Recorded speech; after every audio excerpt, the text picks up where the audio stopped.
457페이지에 457 공제받지 못할 매입세 명세서로 가서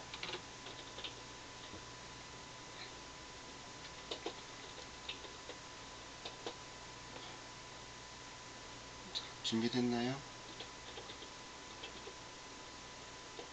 그러니까 다근식 머리 깔끔하게 자른 것 같아. 코로나인데 명시 다니고 말이야.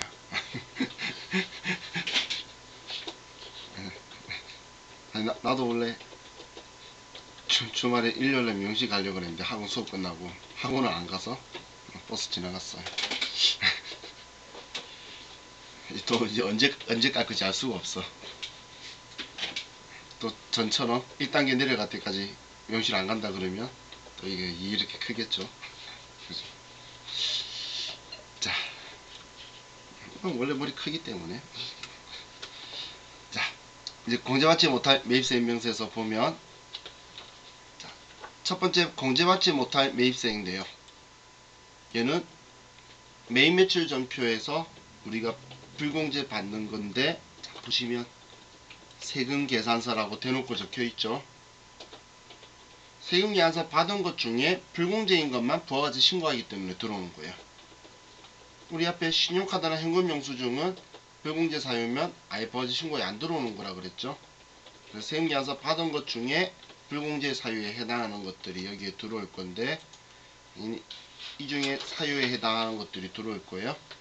그럼 필요적 기재 사항에 대해서만 생각하는데, 자, 우리 공급자가 더 중요하다라고 했죠. 우리 과세거래가 있고 나면 부가가치세를 가지고 있는 게 공급자니까 공급자만 상호 성명을 물어보는 거예요. 그럼 사업자 등록번호나 등록번호는 공급자든 공급받는 자든 둘 다 필요한 거고, 그리고 작성일자가 공급식이지 공급일자는 안 써도 되는 거죠. 걔는 필요 없고, 그리고 우리 과세표준인 공급가액 세, 이게 필요적 기재사항이었어요. 근데 글자 적혀있는 거 보시면 누락이라고 적혀있죠. 누락이니까 빠뜨린 거야. 착오에 의해서 실수했는데 이 거래 사실을 내가 확인이 가능하다면 그때는 우리는 매입세 공제를 해주니까 여기에 들어오지 않는 거예요. 그리고 하나 더 신경 써서 보실 게 면세 사업 관련 적혀 있는 것 있죠. 과세 사업에만 쓴다면 매입세 공제 받으면 되는 거예요. 매출세 창출하는 과세 사업에만 쓰면. 그리고 면세 사업에만 쓴다면 여기에 들어와서 불공제를 받는 거예요. 아예 그냥 공제를 받으면 안 된다는 거예요. 그럼 이제 과세 사업과 면세 사업에 같이 쓰면 그때 오른쪽에 있는 이 세 개 탭으로 들어가게 되죠. 그럼 여기에서 첫 번째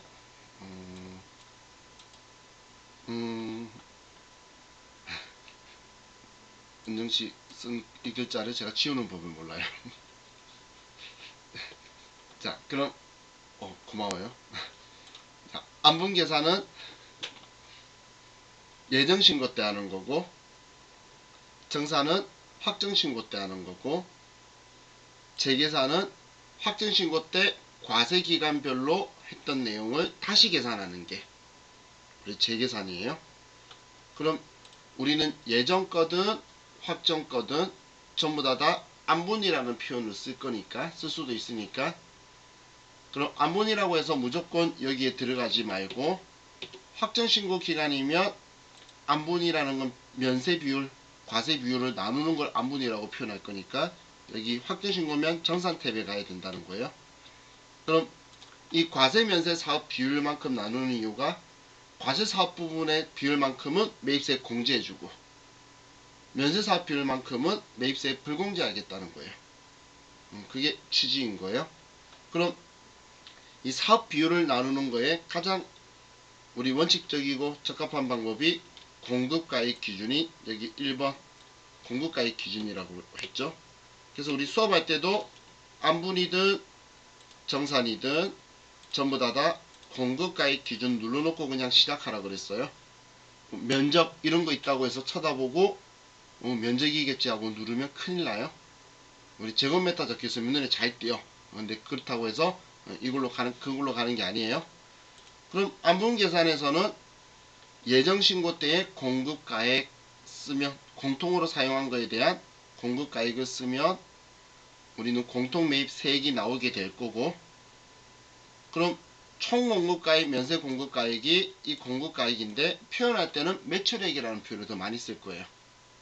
그럼 매출액에 과세 면세 공급가액 합친 걸 여기에다 쓰고, 과세 면세 합친 걸, 그럼 그 중에서 면세 거가 얼마 있다 라고 하면 면세 비율이 나와서 자동으로 불공제세액이 나오는 거예요.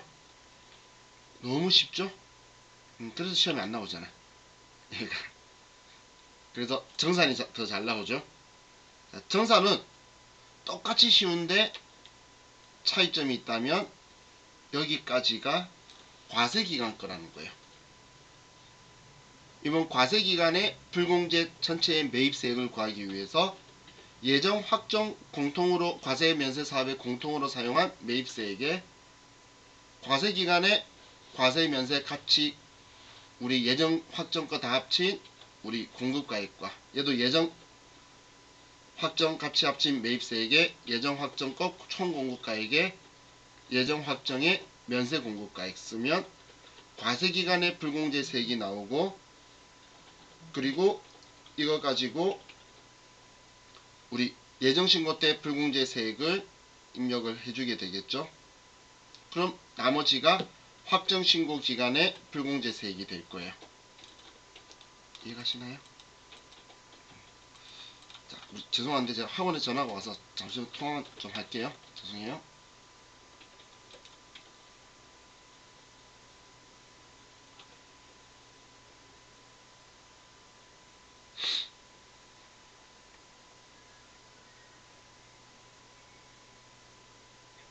예, 원장님. 예.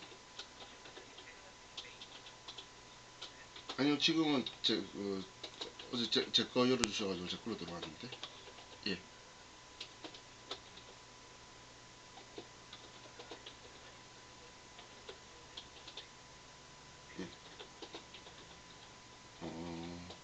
예. 지금은 오늘은 제 계정으로 하고 있습니다. 예.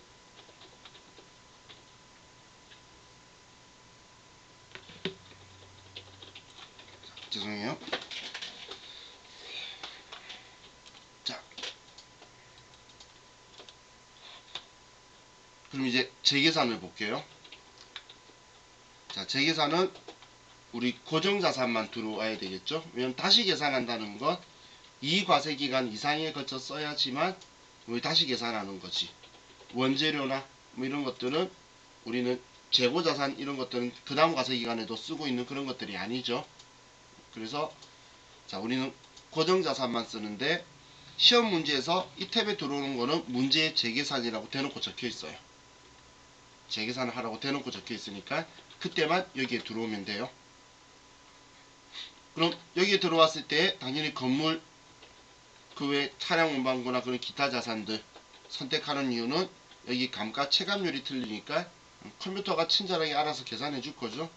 이 계산해야 되는 건 다음 주에 우리가 직접 계산하는 거 손가락으로 할 거고, 이번 주는 컴퓨터가 잘 해줄 거니까 경과 과세기 기간수를 내가 날짜를 쓰면서 날리면 빨리 치우고 다시 쓰라 그랬어요. 그냥 괜히 손가락으로 세고 있지 말고, 몸 그지 말고, 아시겠죠? 자, 그럼 우리 여기 재계산을 하는 목적은 과세 지금 현재 이번 과세기간과 이전에 계산했던 과세기간의 면세 비율의 차이가 5% 이상 차이가 날 때 그때만 하는 거예요. 5% 이상 차이가 안 나면 그냥 있는 그대로 가겠다는 이야기겠죠. 그럼 우리 시험에는 답 없으면 세무이급까지는 나온 적이 단 한 번도 없어요. 그러면 무조건 입력하게 되겠죠. 그럼 여기에 올해 단기 거를 무조건 쓸 거예요. 단기 거를. 그럼 여기 직전 걸 쓸 건데, 자, 우리 시험 표현으로 쓰면 면세 비율 계산할 정보가 이번 과세기간 거랑 전 과세기간 거 두 개밖에 없어. 그러면 그냥 이번 거하고 직전 거하고 쓰면 되지. 그죠? 그럼 생각의 여지가 없는 거예요. 그 이전 거는 내가 어떻게 알아? 그죠? 근데 만약에 세 개가 있다면, 세계 과세 기간에 면세 비율을 쓸 수 있는 정보를 준다면 과세 기간별의 면세 비율을 써서 바로 우리 바로 앞에 있는 직전 과세 기간이 면세 비율 계산했는지 안 했는지를 확인을 해봐야 되겠죠. 그래서 재계산을 처음 3개 줬으면 첫 번째 거하고 두 번째 거 차이가 5% 이상 났었으면 직전 거하고 차이가 나는 거고, 만약에 그게 차이가 나지 않으면 우리는 과거 제일 처음 거를 직전에다 써줘야 된다는 거예요. 왜냐면 면세 비율의 차이는 지금 얘 둘이의 면세 비율의 차이가 증가율로 들어와야 되기 때문에 마지막 재계산했을 때 거를 써줘야 될 거잖아요. 그죠? 한시 표정이 이해 안 갔어. 지금 이야기예요. 지금이 단기가 2020년 2기예요. 2기의 면세 비율이 예를 들어 50%라고 볼게요.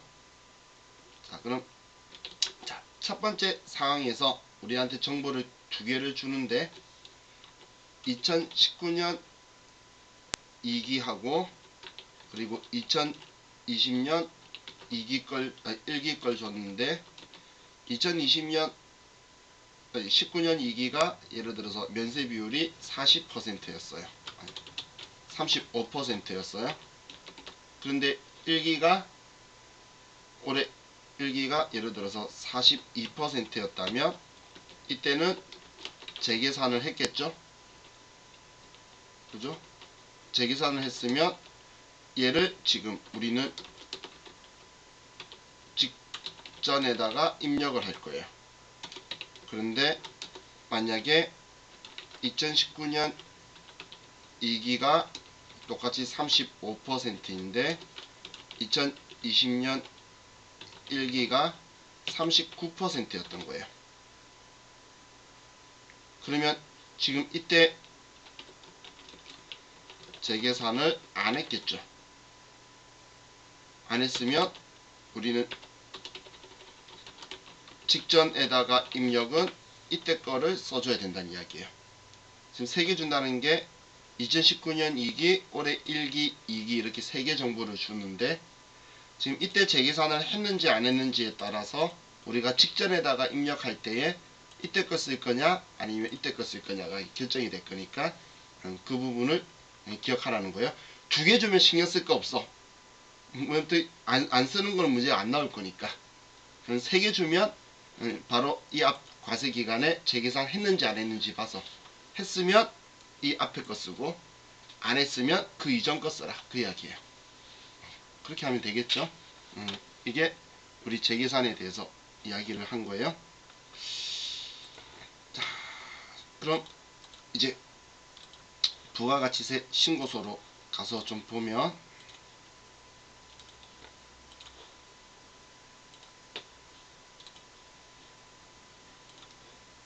자, 부가가치세 신고서에서 부가가치세 신고서 그림 보고 싶으면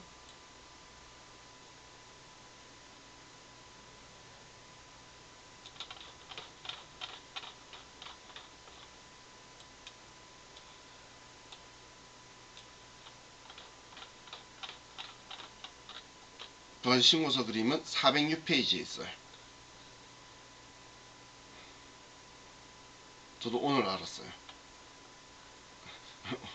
오전반 사람이 알려주더라고.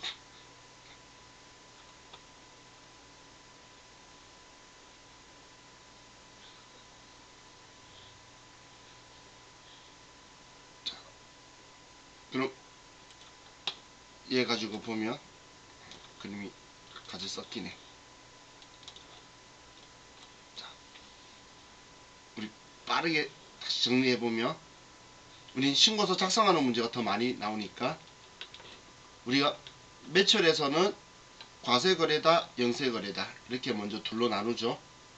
그럼 둘로 나눠서 과세거래인데 10%가 있는 건데 세금계산서면 1번이고, 그러면 11번 매출과세 했을 때 1번 칸에 들어가는 거죠. 그죠? 그리고 매입자 발행 세금계산서, 지금까지 나온 적이 없는데 만약에 매입자 발행 세금계산서를 받았대. 그럼 무슨 상황이야? 내가 팔았는데 세금계산서 내가 발행 안 해준 거야. 그래서 상대방이 매입세 공제 받으려고 매입자 발행 세금계산서를 준 거예요. 그럼 나한테는 매출인 거죠. 그러면 지금 여기 2번 칸에 들어가는 거예요. 이해가시죠? 이거는 옵션으로 해가지고 실물에서 옵션으로 그려야 되는 거라서 우리 경영 버전에는 안 걸려 있고, 또 우리가 매출했는데 10% 과세 거래인데 신용카드나 현금 영수증이다. 17번 매출 과세나 22번 현금 과세인 경우에 여기 쓰게 되죠. 그리고 여기 기타는 우리 14건별인 거, 간이 영수증, 증빙 없다, 간주 공급이다, 간주 임대료다, 이런 것처럼 우리는 과세 거래인데 우리가 적격한 증빙이 없거나 아니면 안 팔았는데 팔았다고 매출이라고 간주하는 것들, 그게 여기에 들어가 있는 거예요. 14번 칸에. 다음 영세율 세금계산서는 우리 12번 매출 영세인 것도 생각하셔도 되는데, 만약에 봤는데 수출세와 막 이야기하는데 수출하고 관련되어 있는데 세금계산서 발행했대. 그러면 여기 5번 칸에 들어가는 거예요. 원래 영세율 세금계산서 발행했을 때만 이거 쓰는 게 아니에요. 뭐 로컬레시 이런 거만 의한 게 아니에요. 또 우리 외국에서 공급했거나 직수출이나 이런 경우에 16번 선택해서 영세율의 기타에 들어가게 되죠. 우리 시험에선 직수출 세금계산서 발행 안 했음 이렇게 적혀 있으면 6번을 원하는구나 라고 보시면 돼요. 자, 우린 예정신고 기간은 아직 이번 과세 기간이 안 끝난 거죠. 그렇기 때문에 예정신고 기간 때 과세 거래한 걸 빠뜨렸다면 7번 칸에 들어와서 같이 합쳐서 매출세액 내는 거예요. 그럼 7번 칸에 쓸 건데, 예정신고 거도 증빙이 우리가 발행해준 증빙이 다양하게 있겠죠.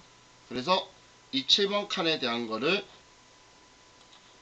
오른쪽에 별도로 적혀 있는 거예요. 우리 신고서로 치면 뒷면에, 종이로 치면 뒷면에 얘가 있는 거예요. 그럼 이 뒷장에 우리 예정 누락분이라고 해서 적으면 여기 37번의 합계가 7번 칸으로 들어갈 건데, 예정 누락에서는 과세다 영세다 나누는 것 똑같은데 과세거래에서 세금계산서다 세금계산서 아니다로 둘로 나눠요. 세금계산서 세금계산서 아니다. 그럼 지금 우리 눈에 안 보이는 애가 누가 있죠? 얘가 있죠. 신용카드가 지금 여기에 없죠. 신용카드 현금 영수증이. 자, 그럼 우리 얘 여기 들어갈까요? 여기 들어갈까요? 신용카드나 현금 영수증 발행한 건 누락하면. 항상 마음속에 이렇게 생각해야 돼요. 왕족은 귀족이랑 겸상할 수 없죠. 세금계산서가 왕족이잖아. 그럼 현금 영수증이나 신용카드가 어디 왕족이랑 같이 놀아? 얘는 밑에서 놀아야겠죠. 그래서 세금계산서다 아니다 했잖아. 신용카드나 현금 영수증은 이론 시험에서도 세금계산서의 역할을 대신할 수 있다라고 적혀 있으면 오답 지문이라 그랬어요. 절대 할 수 없어요.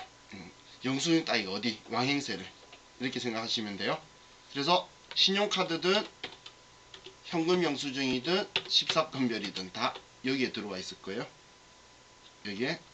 얘는 세금계산서만 오로지 여기 들어올 거예요. 예정 누락한 거에서. 그럼 얘는 그냥 영세율 세금계산서 그리고 직수출한 거 얘네들이니까 누락한 거면 여기에 들어오겠죠. 자, 그럼 지금 얘네들 이렇게도 하는데, 자, 우리 매입 매출 전표에서 예정 누락분 확정신고 때 반영하는 거, 그 매입 매출 전표 했던 거 기억나시나요? 지금 우리 여기에서 지금 제가 전표 안 쓰니까 활성 안 돼 있는데 얘 눌러가지고 하면 예정신고 날짜를 써서 한다 하더라도 이거 누르면 확정신고서에 예정 누락분에 들어가는 거 했던 기억나시죠? 이건 매입 매출 전표에서 시킬 거예요. 확정신고서에 반영되도록 해라. 이런 거. 예를 들어서 우리가 2월달에 공급을 했어요.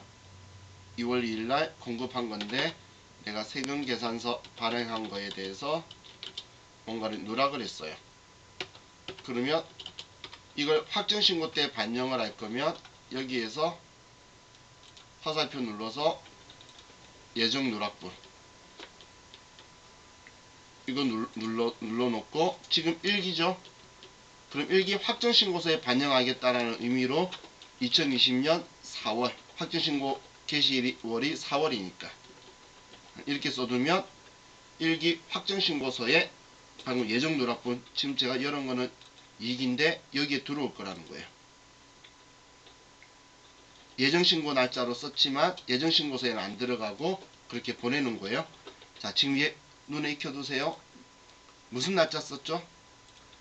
확정신고 개시월을 썼어요. 그럼 4월 아니면 10월이겠죠. 그죠? 4월 아니면 10월이에요. 왜냐면 나중에 이제 AT 가면은 더 많이 쓰는데 AT에는 이런 글자가 안 적혀 있어요. 그럼 알아서 4월 아니면 10월 써야 돼요. 스마트에는 그게 안 적혀 있으니까. 여기서 눈으로 익혀두면 그 날짜 썼다라 생각하면 되겠죠. 자, 그럼 아이고.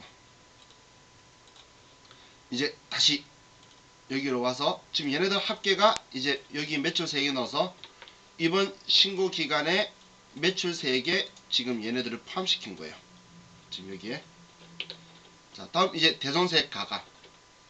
여기에서 자, 우리가 대손 당했어요. 이번에 대손 발생을 했어. 그럼 플러스 써야 돼요? 마이너스 써야 돼요?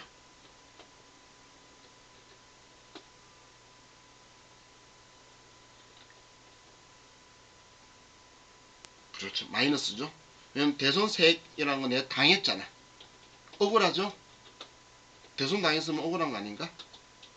물론 매입에서는 행복할 수도 있겠지만 매출은 억울한 거잖아. 그래서 지금 대손당해서 세액을 안 내게 해달라고 하는 거니까 여기서는 마이너스라고 들어와야 되는 거예요. 반대로 그럼 대손당했던 채권을 회수를 하면 우리가 이제 거꾸로 받아서 납부를 해야 되겠죠. 받았으니까 내야지. 그래서 대주기 위해서 플러스라고 쓸 거라는 거예요.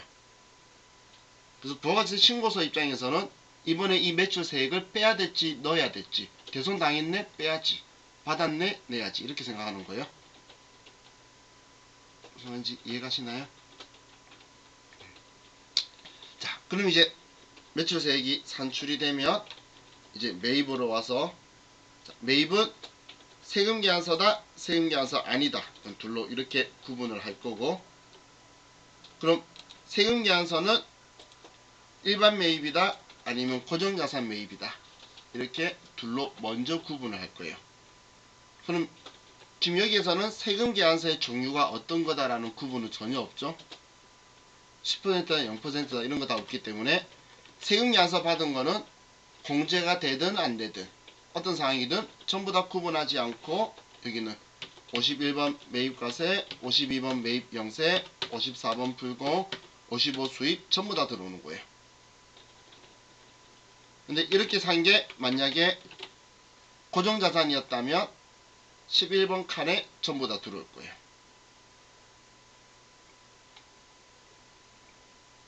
이해가시죠? 그럼 지금 여기에 들어온 것 중에서 얘네들이 들어오면 지금 여기에 15번 칸에 들어오게 되는데 지금 제가 세액을 안 썼기 때문에 여기 안 나오는데, 그럼 여기에서 공제 받으면 안 되는 애가 있죠. 지금 얘가 공제 받으면 안 되는 유형이죠. 그런데도 세금계산서 받았으니까 여기에 집어넣어야 되는 거야. 그럼 넣었다가 얘를 여기서 빼기 위해서 여기에 54번을 넣어주는 거예요. 그래서 불공제는 우리는 2번 쓰는 거야. 넣었다가 빼는 거예요. 넣었다가, 불공은 넣었다가 뺀다라고 생각하시면 돼요. 여러분들이 54번이라고 명령어 쓴 게 여기 2번 써주라는 이야기고, 51번은 그냥 공제 받으면 되니까 여기만 들어간다는 명령어예요. 자, 그럼 이번에 14번 공제 안 되는 것, 세금계산서 아닌데 공제해 주는 것들. 그럼 세금계산서 아닌데도 공제해 주는 것들이 좀 종목이 여러 가지가 있다 보니까 오른쪽에 따로 써둔 거예요. 이쪽에. 자, 그럼 뒷장이 따로 있는데 여기에서 이제 우리는 신용카드 현금 영수증이다. 신용카드 현금 영수증인데 여기에도 일반 매입, 고정자산 매입이 있겠죠. 그럼 우리 신용카드 매출연표 수령명세서에 입력하는 것만, 이게 57번 매입과세 유형하고 61번 현금과세 유형들 있죠. 이것들만 여기에 들어올 거란 이야기예요. 그럼 의제매입세액 공제는 의제매입세액 공제는 과세이용으로 따지면 53번 매입 면세도 올 수 있고 58번 카드 면세도 들어올 수 있고 62번 현금 면세도 들어올 수 있고 60번 명권도 들어올 수 있죠. 그죠? 걔네들을 우리가 의제매입세액 공제신고서에 반영시킨다면 이렇게 들어올 거고, 재활용 폐장원 세액 공제는 우리 계산서 받는 경우에 여기에 들어올 거고, 일반 개인한테 한 경우가 여기 들어오게 되겠죠. 우리 재활용 폐장원 세액 공제 매매처 전표에서 입력한다면 이런 과세 이용을 쓰겠죠. 자, 그럼 의제매입세액 공제하고 재활용 폐장원 세액 공제 문제 나올 때 이런 식으로 말할 거예요. 만약에 의제매입세액 공제 대상 매입액이 104만원이다. 이렇게 나오고 우리 회사가 중소제조업이다. 이 냄새는 어디서 맡냐면 부가세 신고서 작성하는 문제인데 우리 회사가 중소제조업이라고 말하고 있어. 그럼 낯설죠 갑자기. 부가세 신고서 작성하는 문제인데 얘를 말하면 냄새를 맡으시면 돼요. 아래 있겠구나. 그럼 중소제조업이면 우리는 104만원에 곱하기 104분의 4를 하면 4만원이 되죠. 그죠? 그럼 4만원 공제해준다는 거잖아요. 맞아요. 제가 산수 못해서 이것만 외워 쓰고 있어요. 4만원 맞을 거예요. 자, 그럼 지금 시험에 이렇게 나오면 여러분이 이걸 계산을 해서 이렇게 쓰란 이야기예요. 부가세 신고서에 여기에 104만원, 여기에 4만원 이렇게 써주란 이야기예요. 104만원에 4만원. 그럼 이것만 알려줄 거니까 이건 계산해서 쓰고. 이해가셨죠? 104만원은 매입액을 쓰고 여기에 그 세액을 쓰고.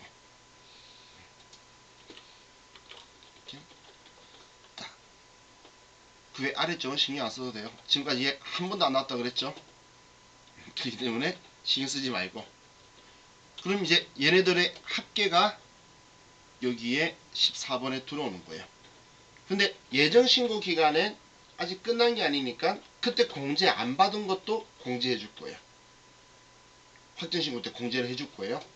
그래서 여기 12번에 예정 신고 때 누락한 거 매입세액도 확정 신고 때 공제해 줄게. 늦게 공제받는 걸 늦게 받는다고 해서 부가세법이 기분이 나쁠 확률은 없겠죠. 그죠? 대신 과세기간 안에만 가지고 오라는 거예요. 확정신고할 때까지만. 과세기간 넘어가서 저번 과세기간에 받아야 될 거 빠뜨렸어요. 그럼 버스 지나갔다라고 할 거예요.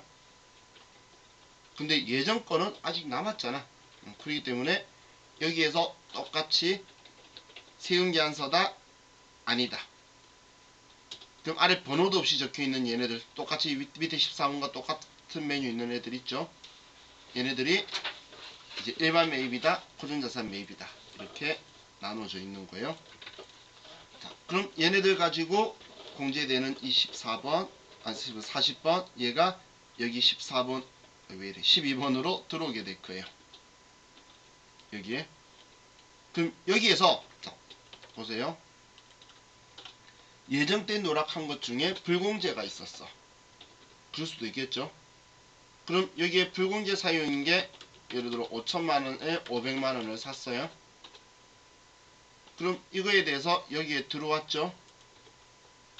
근데 이게 공제받으면 되나요? 예정 때 불공이면 지금 해도 불공해야지. 그걸 공제해준다 그러면 불공제 사유는 얘네한테 아무도 신고 안하게. 그러면 얘는 지금 여기를 기준으로 보는 게 아니라 여기를 기준으로 보는 거예요. 지금 여기에 산출 들어오는데 지금 공제되는 매입세액이 이건데 여기에 들어오면 안 되잖아. 안 되니까 여기에서 얘를 빼주는 거예요. 5천만원에 500만원. 예정 누락분도 불공제면 여기에 쓰고 그리고 얘는 여기에 써서 빼주는 거예요. 예정 누락분 불공제가 있으면. 지금 그래서 기준은 메인 화면이 여기를 보는 거예요. 첫 장. 예정 누락분 중에 불공제가 여기에 있었네. 그러면 여기서 빼는 거예요. 정기신고서의 불공제도 여기서 빼는 거고 예정 누락의 불공제도 그냥 여기 16번에서 같이 빼는 거지 예정 누락분이라고 딴칸이 불공제가 있는 게 아니란 이야기예요. 우리가 입력할 때 어느 쪽에 입력하니까 별도로 있는 것 같게 우리가 오해할 수 있는데 별도로 있는 메뉴가 아니에요. 그냥 여기에서 하는 거예요. 그럼 자, 우리 다시 이제 예정 누락분에 대해서 우리가 넣고 나서 자, 그럼 우리는 이 부분이 누락한 매출세액이 되고 여기가 누락한 매입세액이 되겠죠. 누락한 매출세액, 누락한 매입세액 이렇게 두 개가 구분이 될 거예요. 자, 그리고 매입자 발행 세금계산서 내가 발행한 거야. 내가 매입자 입장인데 내가 발행해서 공제받거나 받을 때 그때 여기에 들어오게 되겠죠. 공제받겠다. 그럼 우리는 가가 매출세액이고 나가 공제되는 매입세액이라서 가에서 나를 빼면 납부 환급세액이 나오게 되는 거예요. 다가 납부 환급세액이에요. 그래서 제가 나를 계속 공제되는 매입세액이라고 말하는 이유가 16번에서 공제 안 되는 애를 빼버리는 거예요. 그럼 공제 안 되는 애가 들어오는 경우는 두 개. 하나는 세금계산서 받았는데 불공제 사유인 거. 그럼 또 하나는 뭘까?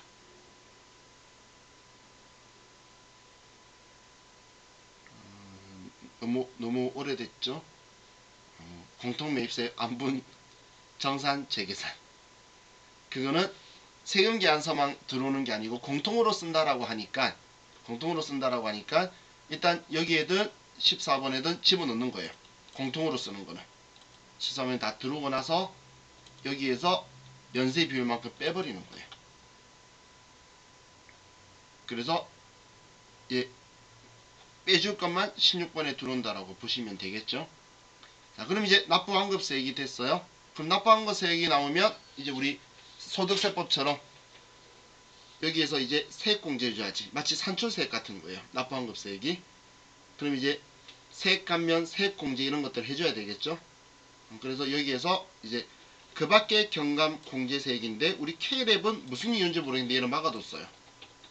K랩은. 그래서 저는 이 아래 있는 19번을 클릭하는 거예요. 그럼 19번 클릭하면 자, 여기에서는 전자신고세액공제 이것만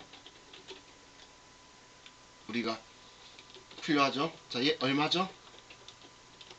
그렇죠, 만원. 입모양이 정확했어, 만원. 자, 그래서 만원이죠.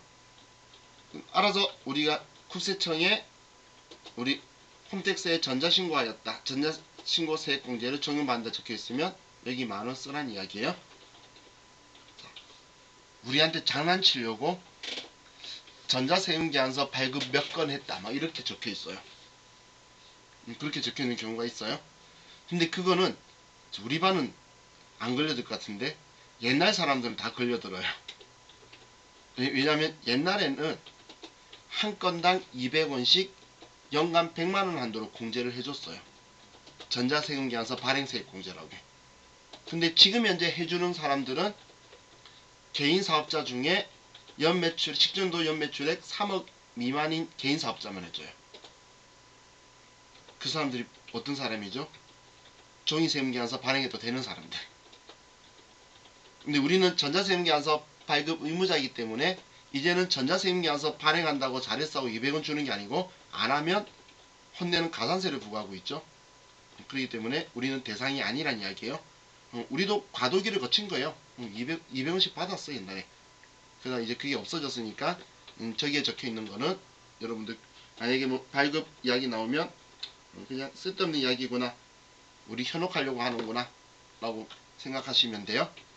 이제 아래는 우리 대상이 아니고. 그럼 신용카드 매출연표 발행 세액공제도 이건 개인사업자 중에 직전연도 총 매출액이 10억 이상인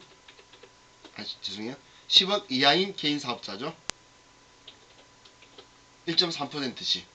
그래서 지금 여기에 쓰고 싶으면 3번 칸에 있는 금액 합쳐 쓰면 되는데 우린 여기 막혀 있잖아. 법인은 대상이 아니기 때문에. 그래서 써도 되고 안 써도 된다. 19번 제가 그렇게 이야기했어요. 근데 시험 문제에서도 누가 이직이 신청하면 답변을 잘 쓴다라고 했죠. 그래서 답 제출할 때 보면 매매출 전표에 써서 제출을 해요. 자기들이 화면을 띄워놔. 그러니까 매매출 전표에 쓰면 얘가 꼭 들어와요. 17번 카드 과세하고 18번 그러니까 22번 현금 과세하면 꼭 들어오다 보니까 여기 금액이 들어온 거예요. 그럼 누가 여기 안 쓰면 틀렸냐고 이제 이직 시점 물어보면 확정 답안 나올 때 보면 여기는 안 쓴 것도 정답입니다라고 적혀 있어요. 그런 회사도 있을 거예요. 그래서 그게 우리는 대상이 아니기 때문에 그렇게 나오는 거예요. 자, 다음 예정신고 미환급세. 얘는 그 원천징수 이행사항 신고서에서 전월 미환급세액처럼 제가 그냥 바로 그때 전월 미환급세액 바로 12번 가장한 것처럼 예정신고 때 환급 안 해준다라고 했잖아. 그래서 우리는 예정신고 때 환급 안 한 거 확정신고 때 해주겠다고 21번 칸에 있으면 그냥 써주기만 하면 돼요. 그냥 자, 예정고지세 우리 해당 사항이 될까요? 예정고지 받은 사업자가 있겠죠? 개인사업자나 매출액 1억 5천 범위사업자. 그 사람들은 예정고지 납부했으면 납부한 거잖아. 고지 받아서. 그럼 그거 빼고 내야 되니까 빼주는 거예요. 그럼 우리 대상 아니니까 신경 안 써도 되겠죠? 자, 우리 사업 양수 필요 없고 납부 특례 이건 지금 이 부분이에요. 상관없고 신용카드 업자 대리 납부 이거는 유흥업소들이 하도 매출을 똑바로 해서 안 해가지고 매출만 하고 매입세액하고 조절 안 하고 폐업시켜버리고 세금까지 장난을 쳐서 신용카드 사업자들한테 그 부가가치세를 대리 납부하게 징수를 시켜버리는 지금 제도 쓰고 있어요. 여러분들이 좋아하는 나이트클럽 이런 데 있죠. 그런데 요즘 나이트클럽이 클럽이라 그러더라. 그죠? 자, 카드클럽 아니야? 밤클럽이 나이트클럽이지. 그 차이가 뭐가 있어? 아닌가? 달라요? 자, 그럼 이제 여기에 가산세를 보면 자, 이제 우리 가산세 부분은 이렇게 둘로 나눠야 되겠죠? 자, 부가가치세법상 가산세, 국세기본법상 가산세. 자, 이렇게 둘로 나눠서 먼저 여기서 보면 사업자 미등록은 나올 이유는 없겠죠? 자, 그럼 이론상만 기억할게요. 사업자 미등록 가산세는 우리가 사업개시일로부터 20일 이내에 사업자 등록 신청을 해야 되는데 근데 하지 않으면 그 이후부터의 우리 사업자 개시 사업자 등록하기 전까지의 매출액의 1%를 가산세를 부과하는 거예요. 사업자 등록 안 하고 매출했을 때 매출액의 1%를 실기는 안 날 것 같죠? 혹시 이론에서 언급할까봐 한번 이야기한 거고. 자, 그럼 이제 세금계산서 우리 기준만 다시 한번 생각해 봅시다. 그럼 우리 첫 번째 세금계산서 적혀 있는 게 우리 첫 번째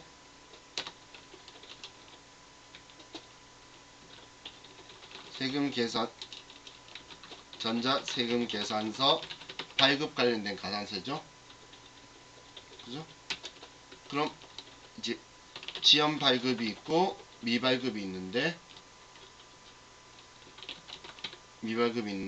자, 지연 수치는 잠시 후에 보고 자, 지연 발급 미발급은 자, 이거 보기 전에 죄송해요. 위에 먼저 쓸게요. 자, 우리 전자세금계산서 발급은 원칙은 공급 시기에 하는 거죠. 원칙은. 그런데 우리는 발급 기한을 우리는 공급일이 속하는 다음 달 10일까지 하면 우리는 정상적으로 발급한 걸로 인정해 주는 거죠. 달의 다음 달이라고 하죠. 그럼 지연 발급은 발급 기한 일 다음 날부터 확정 신고 기한까지죠. 그죠?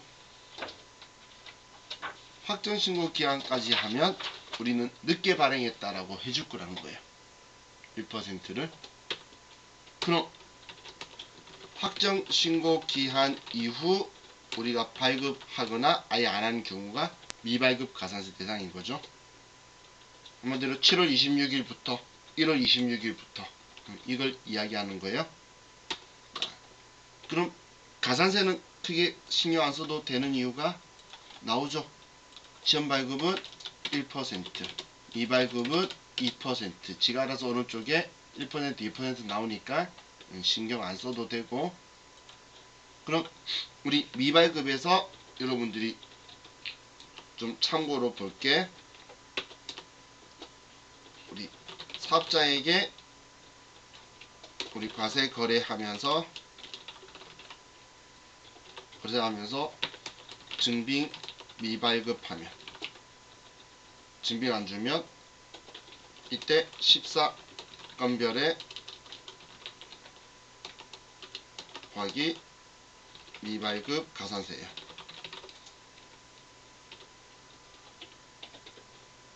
우리가 과세 거래인데 메인 매출 전표를 그냥 정기신고서를 쓰는데 증빙 안 줬대. 그럼 14건별이 느낌이네. 그러니까 이걸 우리 4번 칸에 쓰네. 우리 14건별이라는 것보다 여러분한테는 우리 부가가치 신고서 4번 이야기예요. 우리 시험에서 부신 4번. 뭔 말인지 아시죠? 부신 4번. 4번에 쓰고 미발급 가산세에 가는 거예요. 그럼 그래서 상대방이 개인이면 상관이 없어. 개인이면 상관없는데 상대방이 주식회사, 저는 해피정밀 뭐 이런 식으로 나왔어요. 그러면 사업자한테 우리는 증빙을 발행 안 해주면 미발급 가산세 대상이 된다는 이야기예요. 사업자한테. 그리고 우리 판매 목적 타 사업장 반출은 꼭 세금계산서 발행해야 돼요. 근데 이때 세금계산서 미발급 시, 근데 이때는 중요한 건 원가예요. 시가가 아니고 원가예요. 원가로 세금계산서 발행해야 되는 거잖아. 그래서 이 두 개가 미발급 가산세에도 들어올 수 있는 특이한 케이스죠. 나머지는 기간 가지고 보는 건데, 그죠? 딱 문제 봤는데 이런 표현 적혀 있어. 부가가치 신고서 문제를 보는데 주사업장 총괄납부제도, 사업자 단위 과세제도 적용 사업장이 아니다라고 뭐 이런 식으로 적혀 있어. 부가가치 신고서 문제인데 그 말 왜 나와야 돼? 사업장 단위 과세제도 해야 얘를 써먹을 수가 있죠. 그래서 그런 표현이 적혀 있는 거예요. 이거는 은근슬쩍 넣어서 점수 빼려고 하는 데 써먹는 거고. 자, 그럼 이제 우리 지금 발급에 대해서 했고, 그럼 여기에 번외로 우리 수치, 지연 수치는 우리가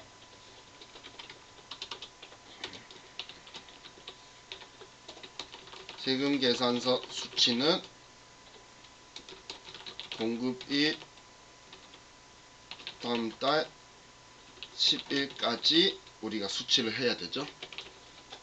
그죠? 그러면 다음 달 10일 이후부터는 우리는 지연수치 가산세 대상이 될 거라는 거예요. 한마디로 11일부터. 그럼 상대방이 발행 안 해주면 어떻게 해야 돼? 내가 매입자 발행 세금계산서 발행하면 되잖아. 근데 그거 안 하고 있다가 뒤늦게 공제 받으려고 하면 공제는 해줄게 하지만 가산세 0.5% 떼겠다는 이야기예요. 그 개념으로 생각하시면 돼요. 다음 이제 전송을 보면 지금 전자발급 명세가 적혀있는 얘 둘을 보면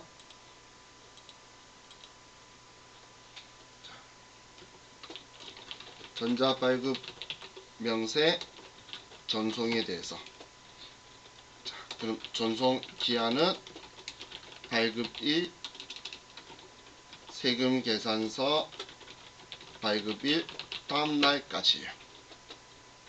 다음날 며칠까지가 아니고 발급했으면 무조건 그 다음날. 그날 하면 더 좋은 거고, 늦어도 그 다음날까지 해라. 그럼 우리는 지연 전송은 발급일 다음 날의 다음 날부터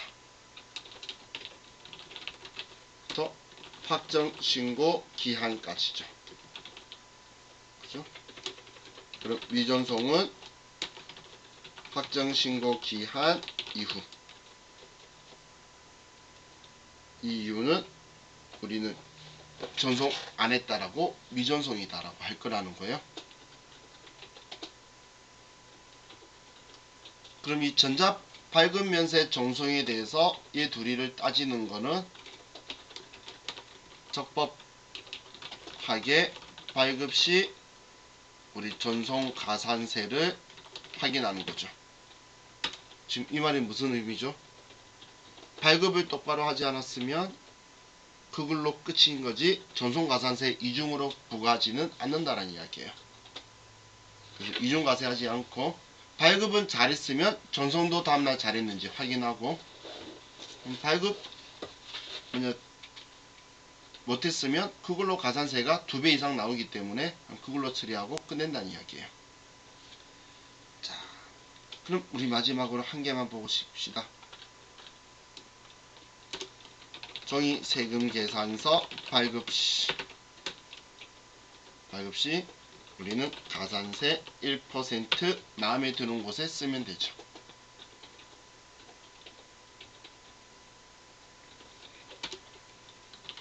종이 세금 계산서 수치는 아무런 문제가 없다. 받는 건 문제 없는 거예요. 발급이 문제가 있는 거지. 종이 세금 계산서 받는데 문제가 있으면 3억 이하 개인 사업자한테는 물건 사지 말라는 이야기잖아. 그럼 말도 안 되는 상황은 없겠죠. 받는 건 아무 문제가 없어요. 그래서 발행만 우리가 문제가 되는 거지. 그죠? 그럼 지금 우리가 종이세금계산서 발행을 하면 여기에 100만원에 만원 나와도 되고, 여기에 100만원 넣고 여기에 만원 써도 되고. 저와 같이 이번 주 할 때는 종이세금계산서 발급에 대해서 여기에 쓸 거예요. 다음 주 되면 제가 여기다 쓸 거예요. 왜냐면 세무사 시험은 답을 여기다 넣어서 내고 회계사 시험은 답을 여기서 넣어서 빼더라고. 근데 그 이유가 있어요. AD 프로그램은 여기 넣어놔 여기 안 써주거든. 그러니까 걔는 그냥 여기다 넣는 거고, 세무사에는 얘가 편하죠. 그래서 여기다 넣는 거예요. 자, 그럼 제가 이제 쉴 건데, 얘는 그냥 우리 시험 때 쳐다보지 마세요. 여기는 고민하면서 갑자기 안 나던 생각이 나서 세금계산서 첩보와의 발급 전송 안 하면 세금계산서 학계표 제출해야 되는데, 이런 이상한 생각 하지 마세요. 그거는 이론 시험 때 생각하고. 그죠? 그래서 얘는 지금 우리 대상이 들어오기가 적합하지 않으니까 우리 실기시험 목적으로는 여기는 생각하지 맙시다. 알겠죠? 자, 이제 우리 또 쉬었다가 이제 남은 거 다 마무리하고 소득세 볼게요. 쉬었다 합시다.